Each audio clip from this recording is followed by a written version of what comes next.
ଭିତରେ ଖୁସିଟା କ'ଣ କେବଳ ମୁଁ ହିଁ ଜାଣିଛି। ଗୋଟେ ପିଲା ହେଲା ପରେ ଦୁନିଆଟା ପୁରା ବଦଳିଯାଏ। କଥା କେବଳ ମୁଁ ଶୁଣିଥିଲି, ହେଲେ ଆଜି ଅନୁଭବ କରୁଛି। 2 ବର୍ଷ ହେଇଗଲାଣି ରାତିରେ ଭଲସେ ଶୋଇବାକୁ ବି ପାଉନୁ ସ୍ୱାମୀ ସ୍ତ୍ରୀ 2 ଜଣ। 12ଟାରେ ଉଠୁଛି ତ କେତେବେଳେ 2ଟାରେ ଉଠୁଛି। ଆଉ କୋଉ ଦିନ ଦେହ ଖରାପ ଥିଲେ ତ ରାତି ସାରା ଅନିଦ୍ରା ରହିବା ପାଇଁ ପଡ଼ୁଛି।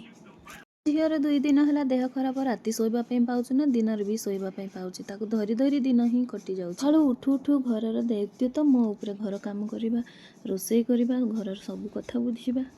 ତଳମାନେ କଳା ବି ପଡ଼ିଗଲାଣି।